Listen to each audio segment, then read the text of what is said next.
Hi, welcome to the Mohua show. My name is Mohua Chinappa and I am an author, entrepreneur and ex-housewife. This podcast is about everything from business to technology to arts to lifestyle, but done and spoken ईमानदारी से. Hi, in today's episode, we have with us senior journalist, columnist, film critic, and best-selling author, Miss Bharathi Pradhan. A Sunday columnist with The Telegraph, Miss Bharathi Pradhan has written many fiction and non-fiction books, including biographies of Indian singer, musician, and actor Anup Jalota and legendary actor and member of parliament Shatrughan Sinha. Bharti has edited several magazines including Star and Style, Lehre and Showtime, and has written for a variety of publications like Femina, Reader's Digest and Midday. She has served on the jury of many prestigious awards committees and has been the chairperson of the National Awards for Best Writing on Cinema. Over the years, Ms. Bharati Pradhan has enlightened us through her writings, and today it gives me immense pleasure to welcome her on the Mohua show. Welcome in today's episode. So, tell me the first memory you have of watching a film. Of watching a film? Well, it's strange because, I grew up watching only English films because, we're just not used to Hindi films. And for me, I was weaned on Beatles and Cliff Richard. So maybe the first film I remember seeing was about Elsa the Lioness. And which was way back in the 60s. I was in school at that time. We saw it and I was in the midst of exams. I don't know why my parents took us to see that film. But we all came back. We loved it. I fell in love with lionesses after that, actually. And I'm a Leo. I was born in August. So maybe because of that. So coming back to films of today, there's such a change, right? And there's Sanjay Leela Bhansali and all, because if you talk about the times, I think it was 10 Commandments and there was, films like that, that we saw. Huge canvas. Huge canvas. And in India, we know Sanjay Leela Bhansali to make those sort of films, Right. What do you think of him as a director? And what do you think of all the stage that he puts together?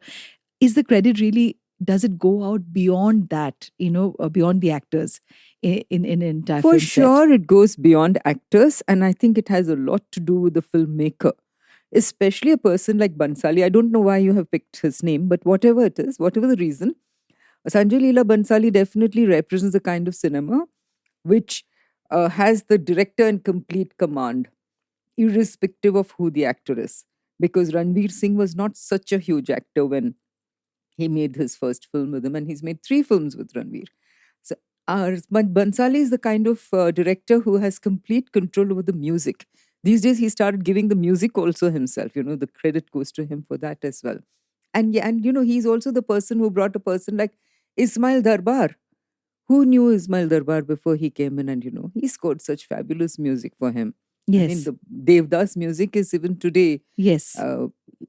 It's still a chartbuster. You listen to it, you still get goosebumps.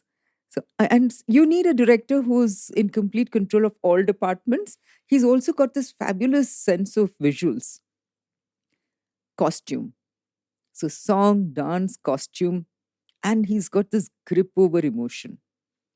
What else do you need in a film? So, if you've got Absolutely. the canvas, you've got the vision, you've got music, you've got an eye, you've got the cinematography it's there in his mind's eye. What else do you need? So I think he really represents this vastness of Hindi cinema. Yes, he does. And a lot of people have tried to replicate it. I would think to a large extent, Om Raut, you may not have heard the name, but if I mention the film he made, Tanaji, which he made with Ajay Devgan, which won the National Award recently, Om Raut worked with Sanjay Leela Bhansali, and you can see that grandeur. And you can see the scale on which he's made Tanaji. And it's got everything you want in a film. It's such a satisfying film. I loved Tanaji. So I think, when you have, and then they have, it's very Indian in its thinking and in its representation. And the entire, these are not films that are inspired by Hollywood. Yes, absolutely. Which is actually the best part about it. Yes. This is Hindi cinema. Yes. Why I brought up Sanjay Leela Bhansali is that because, we come from that time, I think, when we saw these sort of very immersive storytelling with huge cast. And I think he's done a great job in putting this entire set together. Yes, and, yes. when you're absorbed in the entire storytelling. To this day, for me, Hum Dil De Chuke Sanam gives me goosebumps. I mean, you just think of that Hum Dil De Chuke Sanam. You just think of that title song and, you just sit up. Yes, absolutely. They've had such a huge impression. Yes. And films, I think, is an amazing thing. It cuts across all, status, because I think you have everybody who watches films in Yes, India, and yes. it's a great way for people to, as a source of entertainment. Yes. And I remember we come from that time when our, night outs used to be watching a film and Right. probably eating something and coming back. It Yeah. wasn't so much about, going across to friends' houses. And they were Yes. mostly families that you met, Right. Of Right. course, films today has had a huge change from before, from Yes. the past to now. So what is your take actually, Bharti, now on cinema? Where does it stand now, with all these OTT platforms and everything coming in? For me, I love the big screen. So, the day I think when COVID was happening and when COVID was just, and the first movie that came out, I was the first person to go in there and sit and watch, because I think films, to immerse yourself, you need the sound system to be like that. You need, of course, I do watch Netflix, I do watch Mubi, and I watch a lot of films, but what a theater does is not what you can replicate at home. But do you think it's going to come back, Bharti? Everything will learn to coexist because there's place for everything. It's like going into a train which is already packed, but there'll still be room for one more person to get in. And after a while, they'll settle down, and then somebody else will come in, and again, there'll be place for one more person. So even when you think the bogie is jam packed, there's still always place for one more. And everybody settles down comfortably. So I think that's what's going to happen with entertainment as well. Because, we've always had this conversation about theater. We had plays, stage plays. And then they said cinema will take over. But today, stage plays are just as popular. Absolutely. In fact, you have a lot of, how do I say, you have a lot of incestuous working, because you have people working here and there, and Yes. nobody's really loyal to one. Yes. So it's quite interesting. Similarly, I think OTT, and then they said television will come and that will kill cinema. Nothing killed cinema. Nothing killed the theater. Similarly, now OTT, I mean, it's taken over our lives. I personally, as a journalist and a critic, we get something called screeners. Earlier, we used to go and have press shows. They used to have screenings for films for all of us. Because of COVID, they started sending us screeners, which is a link where you sit at home and you watch the film in the comfort of your house. So we've all got used to the screeners now, instead of going and seeing a film on the big screen. But now, yes, little by little by little, those have also started. So again, there's coexistence. We have screeners at home, and we have these screenings, which we go to the theater and watch. So I just think there's place for everything. And it's marvelous, because it just caters to such a wider audience of people. It's just bringing far more people into it. So it's not like your audience is limited to, say, I'm just giving a figure of, say, 5 million.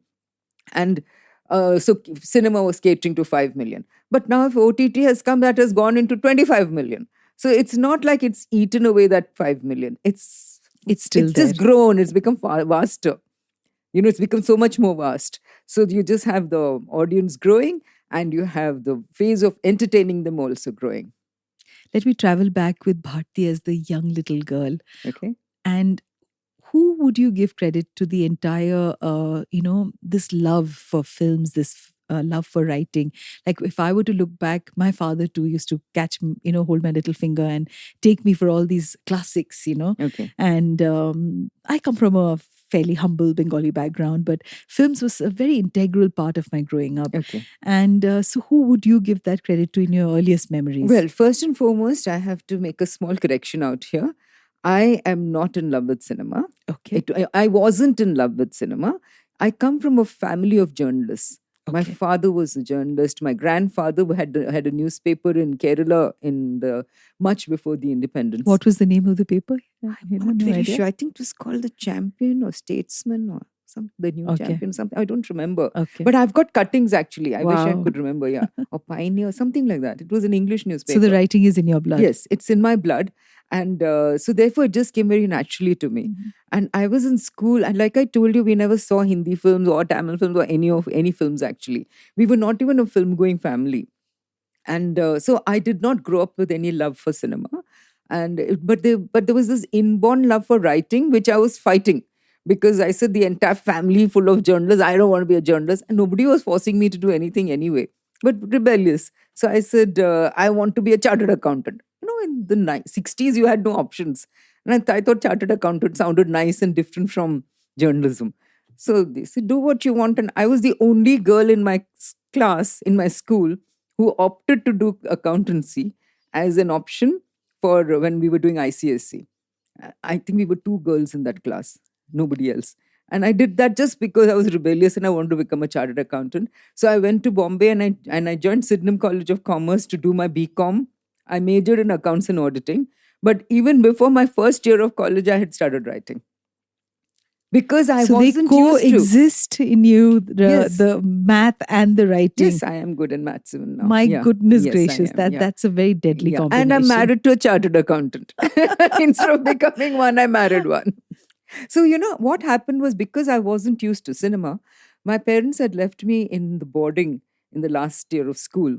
And the other girls used to go see films all the time. They'd drag me to see films, and the absurdities would keep hitting me. So I would dash off letters to, there were only two film magazines those days. It was called Star and Style, and there was another called Filmfare. Filmfare. So I used to write letters to the editor. They didn't know it was a schoolgirl writing to them. And they would not just publish it, but give me the best letter prize, which was a princely sum of 25 and 50 rupees in those days for a schoolgirl, which was quite good. And so that's how, and they became familiar with my name without knowing it was a schoolgirl. So by the time I went to Bombay and I went to Sydenham College, they were already familiar with my name and they asked me to do a column. I was going to college and I was doing a column without knowing anybody in the film industry. And for me, whether it was Dilip Kumar, Ashok Kumar, Rajendra Kumar, Manoj Kumar, they were all the same. I didn't know one from the other. But I'm also one of those kind of one. I am a person who, if I take on something, I do it properly, and I learn and I do it properly. You're a perfectionist? Absolute perfectionist only in my job. So when I'm writing something, I will make sure I know what I'm writing about. Therefore, I got to understand what the whole film industry was about. And now I love it. I mean, because they are the people who grew with me. I was only 17 years old when I started working. I was still in college. So today I'm in my late 60s. So it's been more than 50 years, more than 50 years. So and they've all grown up with me. I've grown up with them. Shatrughan Sinha must have been in his 20s when I was 17. Now he's in his 70s. So, we've all grown up, really. So now let's just come back to the book that you wrote, Anything But Khamosh. Yes. Which was, Shatrughan Sinha ji's The authorized biography. The authorized autobiography. Yes. So I think, you'll be the best person to tell us about him, about the entire writing process, because to speak on behalf of somebody, it's a voice that you need to use of his, right? To write it down. Yeah. How was the entire experience, for so many of our listeners who probably would want to do what you have done, maybe some tips and share with us your entire process during that writing. Can I just tell you in general, Yeah. when I write a book, and specifically about his book, first and foremost, I think you've got to know your subject well. Whatever you're writing about, even if it's fiction. I've written a fiction. My next one is fiction. But you don't know the amount of research that goes into it, because I'm not a casual writer. I try to go deep into the subject, understand what I'm writing about. And Shatru was somebody, we call him Sonu because we've just known him for so long. But Mr. Sinha is somebody who I've known much, much before I wrote the book. So like I said, we've all grown up together. So I knew so much about him and his wife and his children. I was there when his children were born. I was there when he got married. And I knew Promi, his wife, Poonam Sinha. I knew her much before she married him. I knew him before he married her. So, I've known them all for so long that it was very organic writing the book. I already knew so much. And also, Mr. Sinha himself is the kind of person I would always say that he would have made a fantastic journalist, because he knows what makes headlines. Therefore, when he talks, he makes sure he gives you good copy. And that continued right through the book also. I would just put on the tape and the man knew exactly what to say. So there wasn't anything I had to prompt him with. He knew enough and he knew how to make it interesting. And there was nothing that he shied away from, whether it was about an ex-girlfriend or it was a fight at home, or it was, he even had a fight with his own brother. Everything is there in the book, simply because he didn't shy away from any of it. That's what made it very, very interesting. So I would think, first and foremost, you should know your subject well. Second, please work very hard and sincerely, and integrity is right on top. I absolutely agree with you Yeah. on that, on Yeah. integrity. You because, must have integrity when you're writing. yeah, Otherwise, it's going to show in your writing. absolutely. And the third thing is, try and have some kind of balance when you're writing.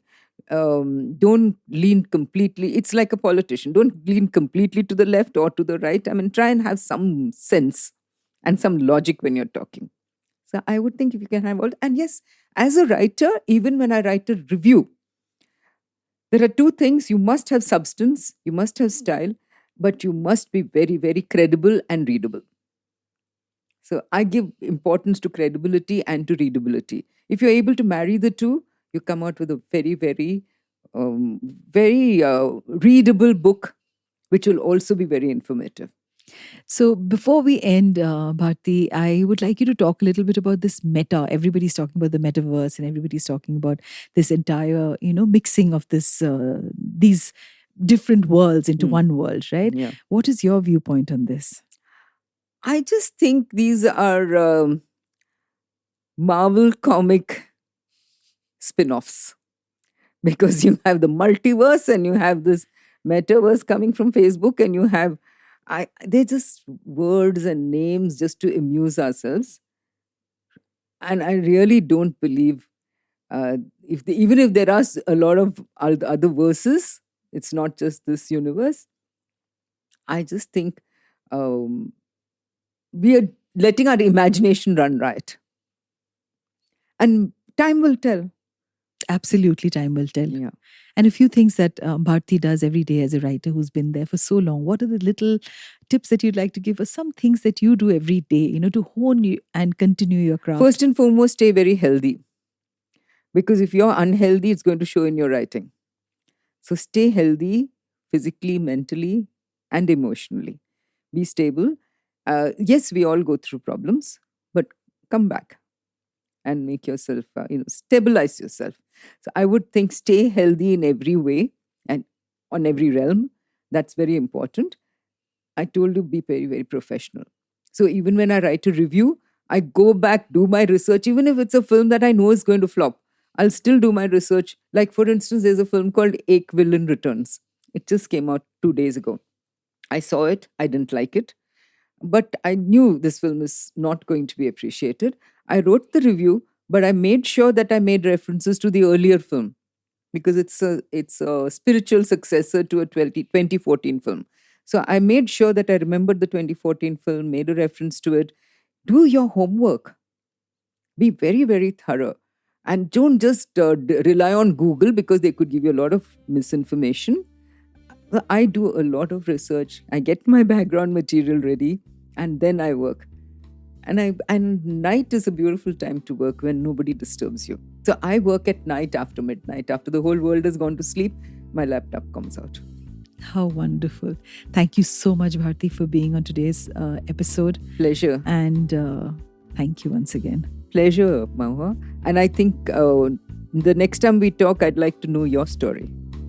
Sure, I will share that with you. Thank you so much. Pleasure. Thank you. To you, our dearest listeners, you can find us on your favorite streaming services, Spotify, Amazon Music, Apple Podcast, and of course on all other major streaming services. With loads of love, we are The Mohua Show, where we talk imandari se.